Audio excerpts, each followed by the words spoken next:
அன்பிற்கினிய நண்பர்களுக்கு அடியேன் நாகராஜனின் வணக்கம். நண்பர்களே, நாம் கம்ப ராமாயணத்தை பார்த்து கொண்டிருக்கிறோம். கம்ப ராமாயணத்தை கதைக்காக பார்க்காமல் கம்பனின் கவிநயத்திற்காக, அவனுடைய காட்சி அமைப்புகளுக்காக, அவனுடைய கவிதை நயத்திற்காக, அந்த ஓமான ஓமயங்களுக்காக, கவி கூற்றாக கம்பன் சொல்லும் வாழ்வியல் நெறிகளை அறிவதற்காக, இப்படி நாம் பார்த்து கொண்டு வருகையிலே ஆரண்ய காண்டத்தில் இருக்கிறோம். அதாவது சூழ்ச்சியால் ராமன் தன் அரசாட்சியை இழந்து வனவாசம் மேற்கொண்ட அந்த பகுதியை காட்டுகின்ற ஒரு கட்டம்.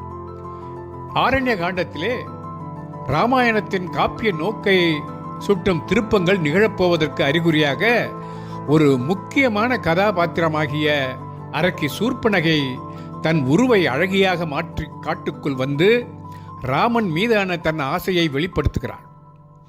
ராமன் சூர்ப்பனகையிடம் உரையாடி தனக்கும் அவளுக்கும் பொருந்தாது என்று அவள் பேதமையை கேலி செய்து பேசும்போது சீதை குடிலை விட்டு வெளியே வருகிறாள். அப்பொழுதுதான் முதன்முறையாக சூர்ப்பனகை அவன் சீதையுடன் இருக்கிறாள் என்பதை தெரிந்து கொள்கிறாள். ஆனால் அவன் சீதையுடன் இருந்தால் தன்னை ஏறிட்டு கூட பார்க்க மாட்டான் என்ற பயத்திலே அவள் சீதையை கவர்ந்து செல்ல துடிக்கிறாள். அப்படி சூர்ப்பனகை சீதையை கவர்ந்து செல்ல முனையும் போது அங்கே சீதையை பாதுகாத்து கொண்டிருந்த இலக்குவன் இதை பார்த்துவிட்டு சூர்ப்பனகை மூக்கு உள்ளிட்ட அங்கங்களை அறிந்து இலக்குவன் அவளை விரட்டுகிறான். அவ்வாறு தன்னை அங்கபங்கம் செய்தமைக்கு ராமனிடம் வந்து சூர்ப்பனகை முறையிடுகிறாள். அப்படி முறையிடும் போது அவள் சொல்லுகின்ற காரணம் இருக்கிறதே, எதற்காக இலக்குவன் தன் மூக்கை அறிந்தான் என்பதற்கு சொல்லும் காரணம் இருக்கிறதே, மிகவும் சிறுபிள்ளைத்தனமாக, ஆனால் கம்பனின் அந்த குறும்பு நயத்தை வெளிப்படுத்துவதாக மிக அழகாக இருக்கிறது அந்த பாடல். ஏற்றவளை வரிசிலையோன் இயம்பா முன் இகழறக்கி சேற்றவளை தன்கணவன் அருகிருப்ப சினம் திருகி சூழ்த்தவளை நீர் உழக்கும் துறை கெழுநீர் வளநாட மாற்றவளை கண்டக்கால் அழலாதோ மனம் என்றாள்.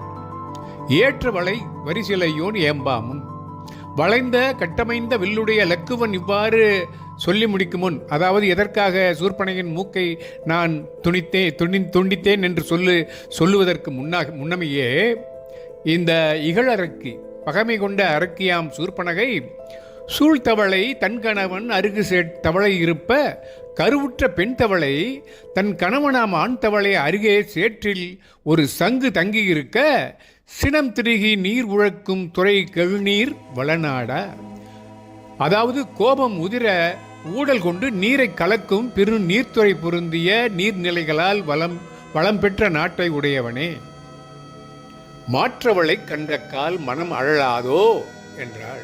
தன் கணவனின் மற்றொரு மனைவியை கண்டால் மனம் எரியாதோ எனக்கு.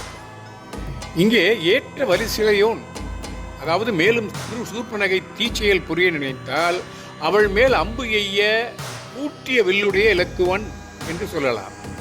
சூழ்தவளை சங்கோடு சினக்கும் என நாட்டு வளம் கூறும்போது அக்ரிணை உயில்கள் கூட தன் கணவன் அருகே பிற பெண்ணிருக்க சினக்கும் போது தான் விரும்பும், அதாவது சூர்ப்பனகை தான் விரும்பும் ராமன் அருகே மாற்றாளாய் ஒருத்தி, மாற்றாள் யார் இங்கே? சீதை.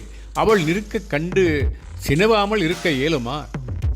தனக்கு சினவராமல் இருக்குமா என்று கேட்கிறாள் சூர்ப்பனகை. மேலும் லக்குவன் தன் மூக்கை ஏன் அறிந்தான் என்பதற்கு அவள் கூறும் இன்னொரு காரணம், அது ஒரு அவலத்திலும் நகை வரவழைக்கும் அற்புதமான கம்பன் பாடல். அதை பார்ப்போம்.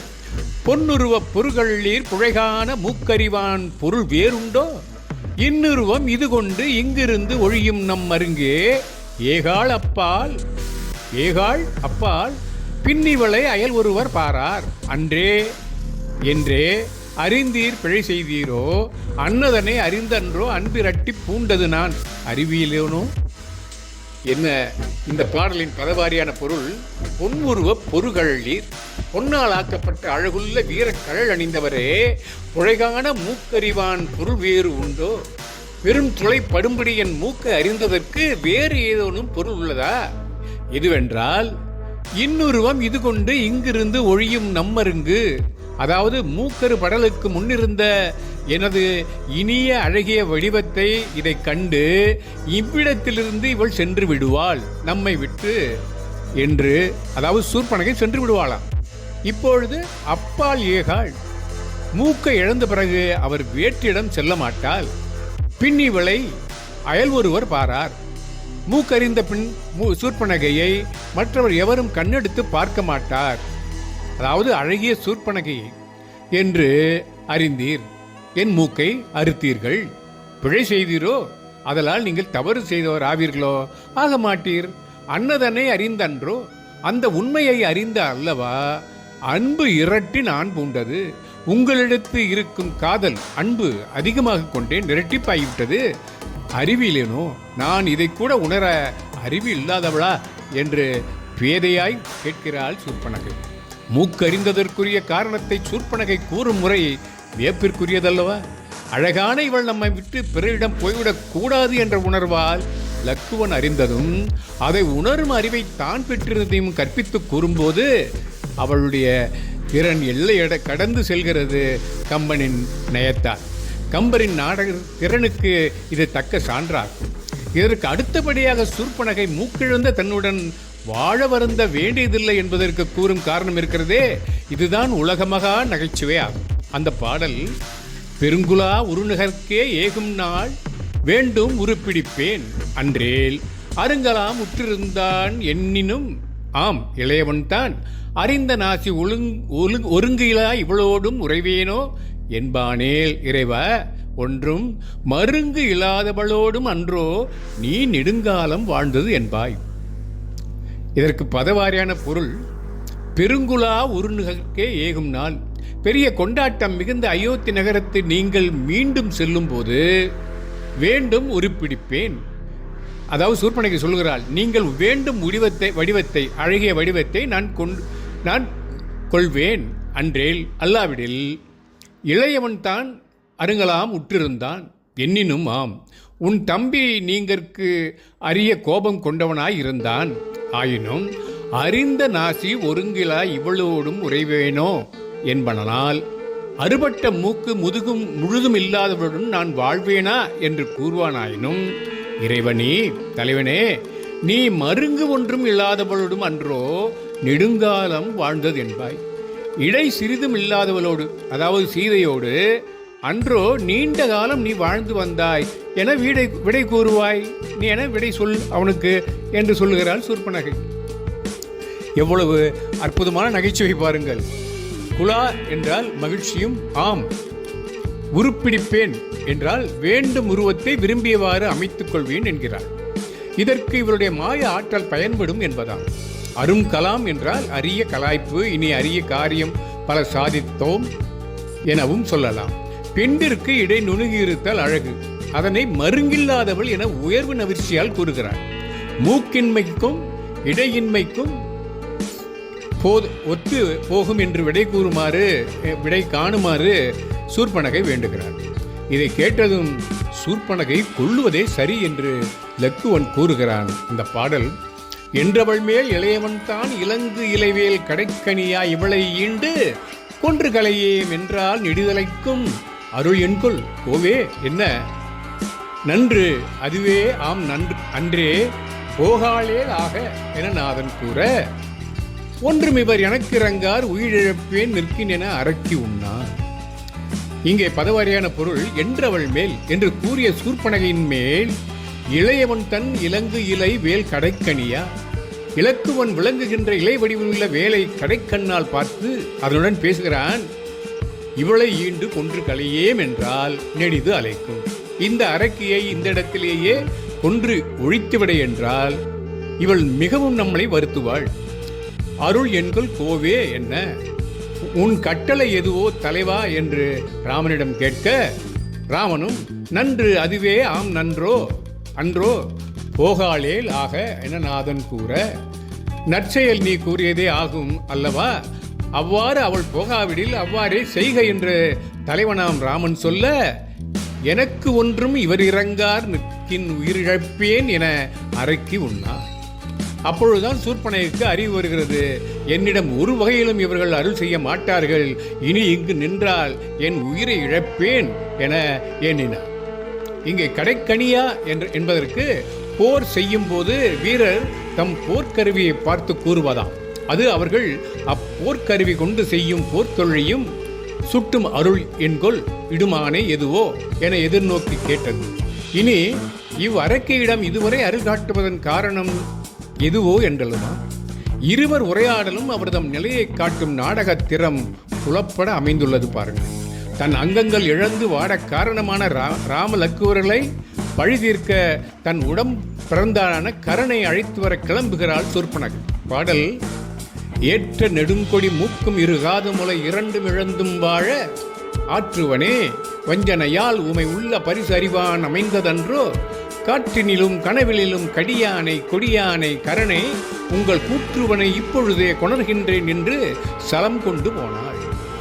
பதவாரியான பொருள்: ஏற்ற நெடுங்கொடி மூக்கும் இரு காதும் முலை இரண்டும் இழந்தும் வாழ ஆற்றுவனே. என் அழகுக்கு பொருத்தமாயிருந்த நீண்ட கொடி போலும் உயர்ந்திருந்த மூக்கும் இரண்டு செவிகளும் இரு கொங்கைகளும் அறுக்கப் பெற்றும் உயிரோடு வாழ்வதை பொறுத்து இருப்பேனோ? மாட்டேன்.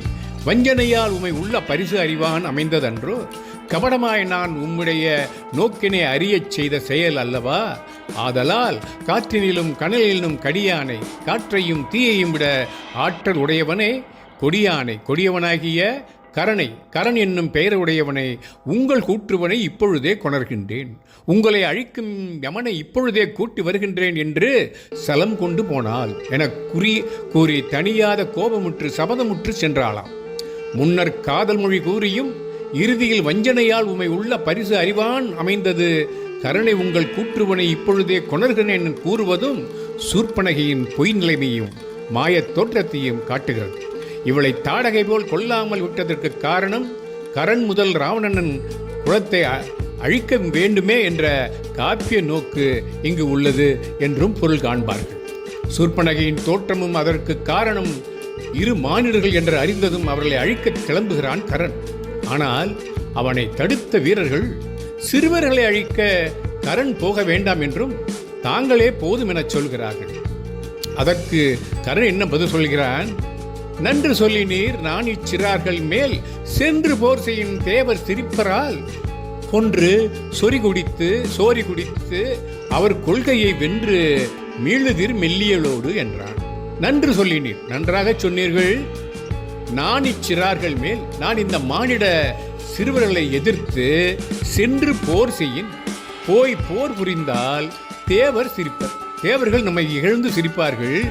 கொன்று சோரி குடித்து, ஆதலால் நீங்கள் சென்று அவர்களை கொன்று அவர்கள் இரத்தத்தை பருகி அவர் கொள்கையை வென்று அவர்கள் கொண்ட கோட்பாட்டை சிதைத்து வெற்றி கொண்டு மெல்லியலோடு மீளுவீர், அவரிடமில்ல மென்மை தன்மையுடைய பெண்ணோடு அதாவது சீதையோடு திரும்பி வாருங்கள் என்று கரான் ஆணையிடுகிறார். அந்த வீரர்களுக்கு கட்டளையிடுகிறார். அரக்கர்களை கொன்று அறத்தை காப்பது என்ற அவர்களின் கோட்பாடு நிலவுலகில் நிகழும் போரை வானத்திலிருந்து தேவர்கள் பார்த்து கொண்டே இருக்கிறார்கள் என்பதையும் இந்த பாடல் சுட்டிக்காட்டுகிறது என்பதைத்தான் தேவர் சிரிப்பரல் என்கிறான் கரண். ஆகவே கரனுடைய வீரர்கள் ராமனை அழிக்க செல்கிறார்கள். அந்த காட்சியையும் அதன் பிறகு என்ன நடக்கிறது என்பதையும் நாம் வரும் பகுதிகளில் காண்போம் என்று கூறி இந்த பகுதியை இத்துடன் நிறைவு செய்து உங்களிடமிருந்து விடைபெறுகிறேன். நட்புடன் நாகராஜன். வணக்கம்.